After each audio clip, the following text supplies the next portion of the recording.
మన DNA TV, మన రాష్ట్రం, మన ఛానల్. సందర్భంగా శుభాకాంక్షలు. మరి ఇవాళ రాష్ట్ర వ్యాప్తంగా ఉన్న ప్రజానీకానికి కూడా భారత కమ్యూనిస్ట్ పార్టీ తరఫున క్రిస్మస్ శుభాకాంక్షలు తెలియజేస్తా ఉన్నాను. మరి ఈరోజు ప్రత్యేకించి రేపు డిసెంబర్ 26వ తేదీ నుండి భారత కమ్యూనిస్ట్ పార్టీ శతవార్షికోత్సవాల ప్రారంభం జరుగుతూ ఉంది. 99 సంవత్సరాలు పూర్తి చేసుకొని 100వ సంవత్సరంలోకి అడుగు పెడతా ఉంది. 2025 డిసెంబర్ 26వ తేదీ నాటికి 100 ఇయర్స్ కంప్లీట్ అవుతుంది. అప్పుడు శతవార్షికోత్సవ సభలు తెలంగాణలోని ఖమ్మంలో భారీ ఎత్తున నిర్వహించబోతా ఉన్నాం.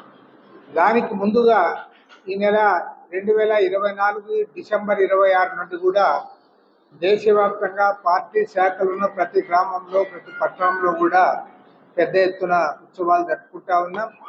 మరి దేశవ్యాప్తంగా రెండు పార్టీలు 100 ఇయర్స్ ఉన్న పార్టీలు, ఒకటి కాంగ్రెస్ పార్టీ, అదేవిధంగా రెండోది భారత కమ్యూనిస్ట్ పార్టీ. ఈ రెండు పార్టీలు మాత్రమే స్వాతంత్ర పోరాటంలో పెద్ద ఎత్తున ఆ రోజు పాల్గొనడమే కాకుండా అనేక త్యాగాలు చేశారు. అనేక మంది జైళ్ళ పాలయ్యారు, తర్వాత ఆస్తులు కోల్పోయారు, మరికొద్ది మంది ప్రాణాలు అర్పించి మరి ఇవాళ దేశ స్వాతంత్ర పోరాటంలో పాల్గొన్న స్వాతంత్ర సమర యోధులుగా పేరుగాంచారు. ఆ తర్వాత భూమి కోసం, భుక్తి కోసం, దున్నేవాడికి భూమి కోసం పోరాడిన పార్టీ భారత కమ్యూనిస్ట్ పార్టీ. ఆ తర్వాత స్వాతంత్రం వచ్చిన తర్వాత కూడా దేశవ్యాప్తంగా ఉన్న కోట్లాది మంది కష్టజీవుల సమస్యల పరిష్కారం కోసం ఎన్నో ఉద్యమాలు నిర్వహించిన పార్టీ. ఈ పార్టీ యొక్క శతవార్షికోత్సవ సభలు ఈ సంవత్సరం పొడుగునా నిర్వహించాలని చెప్పి సిపిఐ జాతీయ సమితి నిర్ణయించింది.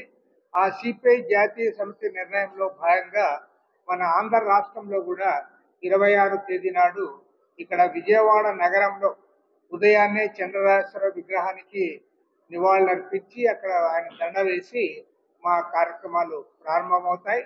మీడియా మిత్రులు కూడా ఈ ఉద్యమ పార్టీ యొక్క, భారత కమ్యూనిస్ట్ పార్టీ యొక్క శతవార్షికోత్సవాల వేడుకలను ప్రజలకు మరి వివరించాలని చెప్పి నేను కోరుతా ఉన్నాను.